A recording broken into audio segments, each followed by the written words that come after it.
So these are question 4th, 5th and 6th from exercise 3rd C decimal R.S. Agarwal. I am continuing with the topic of product, that how to solve the decimal as a product. So in my previous video I solved question 1st, 2nd and 3rd different parts. मैं normally counting wise कोई भी topic नहीं लूंगा इसमें, या कोई भी part नहीं लूंगा. जो मुझे लगता है कि जिससे सब कुछ डिटेलिंग आ जाती है वही वाले टॉपिक लूंगा.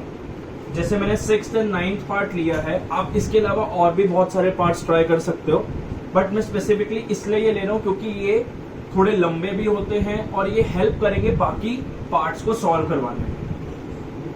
सो आंसर 4th के 6 पार्ट में मुझे दिख रहा है कि नंबर है 104.06 मल्टीप्लाई बाय 75. अभी तक जो मैंने आपको प्रीवियस वीडियो में बताया था उसमें यहाँ पे 10 आ रहा था, 100 आ रहा था, 1000 आ रहा था, बट अब आप देख रहे हो ये तो सेम है बट यहाँ पे एक अलग नंबर आ गया. तो इसको हम कैसे सॉल्व करेंगे? मैं सेम चीज करूंगा, क्वेश्चन मैंने लिख दिया, अब सेम चीज मैं उतारूंगा नीचे आंसर के लिए. जैसे ही डेसिमल हटाते हैं नीचे लाइन लगती है, ये आपको पहले भी मैंने बताया है. एंड डेसिमल के बाद क्योंकि 2 डिजिट्स हैं तो नीचे आ जाएंगे 2 zeros. सो मेरा नंबर बन गया 10406 अपॉन 100 मल्टीप्लाई बाय 75 अपॉन 1. हम यहाँ पे 1 डाल सकते हैं. अब हम हमेशा क्या करेंगे, न्यूमरेटर मल्टीप्लाई बाय न्यूमरेटर कर देंगे, numerator multiply by numerator, denominator multiply by denominator. Although ये लोएस्ट टर्म में हो सकते हैं क्योंकि ये वाला नंबर और ये दोनों 5 से कट हो सकते हैं, पर मेरे को अच्छा है कि नीचे 100, 10 या 1000 मिले. क्यों, वो मैं बाद में बताऊंगा. अब जस्ट हम नॉर्मल मल्टीप्लाई करेंगे 10406 मल्टीप्लाई बाय 75 को.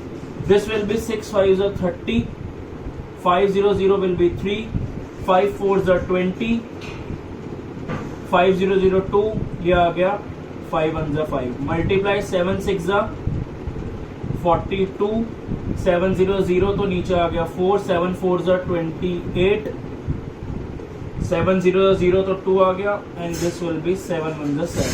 सो 0 5 4 10 5 6 7 8, तो ये आ गया मेरे पास 780450. कैलकुलेशन थोड़ी बड़ी हो सकती है पर उसको हम कॉम्प्लिकेटेड नहीं बनाएंगे. अगर हम इसको ऐसे काट देंगे लोएस्ट टर्म में तो वो गलत हो सकता है आपका.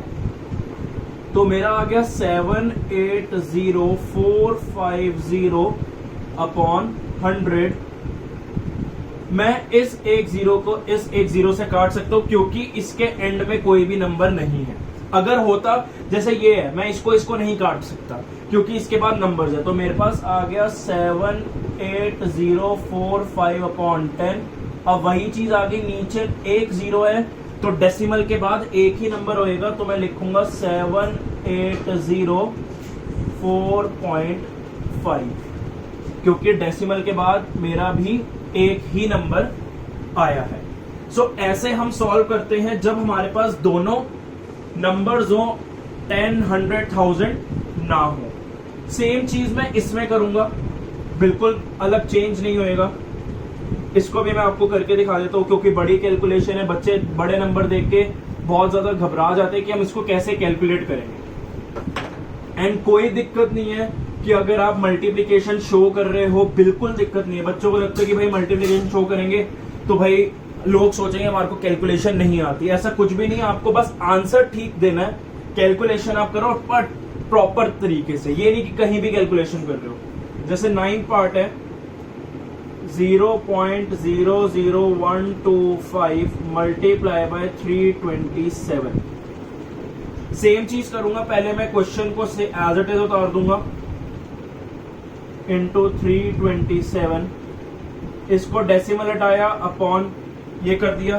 डेसिमल के बाद मेरे पास कितने नंबर है 1 2 3 4 5, तो 1 2 3 4 5.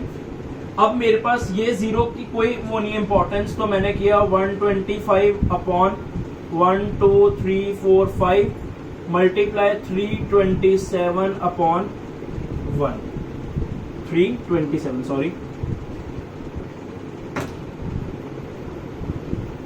सो अब मैं नॉर्मली मल्टीप्लाई करूंगा 327 multiply by 125. So this will be 7 5 35, 5 2 10 plus 13, 5 3 15 plus 1 16, 7 2 14, 2 2 4 plus 1 5, 3 2 6, 1 7 7, 1 2 2, 1 3 3, 5 7, this will be 18, 6 7 8 9 10. सो मेरे पास आ गया 40875 मल्टीप्लाई करके अपॉन 1 2 3 4 5 जीरो. क्योंकि मेरे पास नीचे 5 जीरोस हैं तो पॉइंट के बाद भी 5 नंबर ही होने चाहिए, और अगर मैं ऊपर देखूं तो मेरे पास 5 नंबर ही हैं, 1 2 3 4 5. सो पॉइंट के बाद मेरे पास 5 नंबर होने चाहिए, तो मैं पॉइंट सबसे यहाँ पे लगाऊंगा, तभी मेरे को ये 5 नंबर मिल रहा है, और यहाँ पे मैं 0 लगा सकता हूं. तो मेरा आंसर ये आ गया 0.40875. So this is my answer of question 9. Next मैं 5th का 9 पार्ट कर रहा हूं, जो कि बिल्कुल सिमिलर है, पर आप फर्क क्या देख रहे हो, जैसे दोनों के पास डेसिमल है तो उससे कोई भी फर्क नहीं पड़ता, हम दोनों का डेसिमल हटाएंगे. जैसे इसमें हम 1 का डेसिमल हटा रहे थे, वैसे हम दोनों का डेसिमल हटाएंगे. जैसे क्वेश्चन 5th जो है उसका 9th part 0.014 multiply by 0.46. So answer में भी यही चीज होगी, 0.014 मल्टीप्लाई बाय 0.46. इसका अगर मैं डेसिमल हटाऊंगा, लाइन लगाई, इसका भी डेसिमल हटाया मैंने, यहाँ पे लाइन लगाई. क्योंकि यहाँ पे 3 नंबर थे डेसिमल के बाद, तो 1 2 3, यहाँ पे 2 नंबर थे तो 1 और 2 जीरोस लगते हैं, 1 तो लगेगा ही लगेगा. यहाँ पे इन 2 जीरो की कोई वैल्यू नहीं है, तो ये आ गया 14/1000 मल्टीप्लाई बाय, इस जीरो की कोई वैल्यू नहीं है, ये आ गया 46/100. तो अब मैं क्या करूंगा, numerator into numerator means 46 multiply by 14. So this will be 6 4s are 24, 4 4s are 16, 17, 18, multiply 1 6 are 6, 1 4s are 4, 4 14 6. So मेरे पास आ गया 6 4 4. और अगर मैं यहाँ पे इसको और इसको मल्टीप्लाई करूं, मेरे को कैसे मल्टीप्लाई करना होता है, 1 तो आएगा ही आएगा, और साथ में जितने जीरो सबके पास मिलाकर आ रहे हैं, 1 2 3 4 5, तो 5 जीरो, 1 2 3 4 5. अगर आपको इसको मल्टीप्लाई करना है कर लो, पर सबसे सिंपलेस्ट वे ही यही होता है कि जितने यहाँ पे जीरो है, जितने यहाँ जीरो है, उतने जीरो लगा दो और साथ में 1 लगा दो. अब अगर मैं देखूं, यहाँ पे मेरे पास 5 जीरो है, पर मेरे पास ऊपर सिर्फ 3 नंबर है, पॉइंट के बाद 5 ही नंबर आने चाहिए. तो मैं क्या करूंगा, पहले मैं 6 4 4 लिख दूंगा. मैं यहाँ पे 0 लगाऊंगा तो गलत हो जाएगा, तो मैं यहाँ पे 2 0 लगा रहा हूं, क्योंकि पॉइंट के बाद मेरे पास 5 नंबर होने चाहिए. सो 0.00644 विल बी माई आंसर. ये मेरा 5th का 9 पार्ट था. सेम चीज मैं इसमें करूंगा, कोई अलग चीज नहीं है, जिसके हर बार चाहे मेरे पास 3 नंबर मल्टीप्लाई हो रहे हो, 4 नंबर मल्टीप्लाई हो रहे हो डेसिमल के, सबका डेसिमल हटा दूंगा. मैं ये भी आपको करके बता देता हूं, इसमें भी कोई दिक्कत नहीं है. होप सो आपको समझ आ रहा हो. जैसे जैसे आप प्रैक्टिस करोगे आपके लिए ज्यादा बेनिफिशियल होएगा. अगर आप प्रैक्टिस नहीं करोगे, सिर्फ ये वीडियोस की हेल्प से बस देख लोगे, प्रैक्टिस बिल्कुल नहीं करोगे, तो कभी भी ये सॉल्यूशन नहीं आ सकेगा. सो प्लीज ट्राई करो कि इनके अलावा भी क्वेश्चंस करो आप, तभी ये कैलकुलेशन आपके लिए इजी बनेगी. नेक्स्ट मैं आंसर 6 कर रहा हूं, 6th का 4th पार्ट. उसमें मुझे दिया हुआ है 0.2 मल्टीप्लाई 0.02 मल्टीप्लाई 0.002.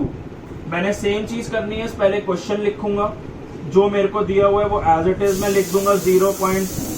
अब इसका डेसिमल हटाया, इसका डेसिमल हटाया, नीचे लाइन लगाते जाना, इसका डेसिमल हटाया और लाइन लगा दी. क्योंकि यहाँ पे पॉइंट के बाद 1 नंबर था तो नीचे 10, यहाँ पे पॉइंट के बाद 2 नंबर थे तो 2 0, यहाँ पे 3 नंबर थे तो 3 0. ऊपर क्या बच गया मेरे पास, 2/10, यहाँ बच गया 2/100, यहाँ बच गया 2/1000. अब क्योंकि न्यूमरेटर मल्टीप्लाई होता है, यहाँ पे 3 न्यूमरेटर, तो मैं तीनों को मल्टीप्लाई करूंगा, तो जो कि आ जाएगा मेरे पास 8, और यहाँ पे 1 कितने जीरो है, 1 2 3, 4 5 6, तो 6 0, 1 2 3 4 5 6। नीचे मेरे पास 6 जीरो हैं और आंसर में हमेशा जितने जीरोस होते हैं उतने डेसिमल के बाद नंबर होते हैं, बट मेरे पास एक ही नंबर है, तो मैं क्या करूंगा, पॉइंट के बाद पहले कितने 1 2 3 5 जीरो लगाऊंगा, 1 2 3 4 5 और फिर 8 और यहाँ पे 0। तो मेरा ये आंसर आ गया। दिखने में बहुत ज्यादा कॉम्प्लिकेटेड था, बट जब हम जितनी प्रैक्टिस करेंगे, सॉल्व करेंगे, तो उतना इजी हमारे लिए आंसर होता जाएगा। नेक्स्ट क्वेश्चन भी यही सेम चीज है, मैं आपको सॉल्व करके दिखा रहा हूं। ये फोर्थ पार्ट था, अब नेक्स्ट वाला जो है फर्स्ट पार्ट है। कोई डिफरेंस नहीं है, बस एक मेथड आ जाए उसके बाद हम इजीली सॉल्व कर सकते हैं। सिक्स्थ का फर्स्ट पार्ट है 13 मल्टीप्लाई बाय 1.3 मल्टीप्लाई बाय 0.13। मैं सेम चीज करूंगा, पहले क्वेश्चन को एज इट इज उतारूंगा। क्योंकि इसके बाद डेसिमल नहीं है तो मैं नीचे 1 लिख सकता हूं। इसका पॉइंट हटाया लाइन, इसका पॉइंट हटाया लाइन। पॉइंट के बाद सिर्फ एक नंबर था तो मैंने नीचे 10 लिख दिया। पॉइंट के बाद 2 डिजिट्स थी तो मैंने 2 जीरोस लगा दी। ये आ गया 13 multiply by 13 multiply by 13 upon 1। यहाँ पे कोई जीरो नहीं है, यहाँ पे 1 जीरो है, यहाँ 2 जीरो है, तो मेरे पास 3 जीरोस लगते हैं।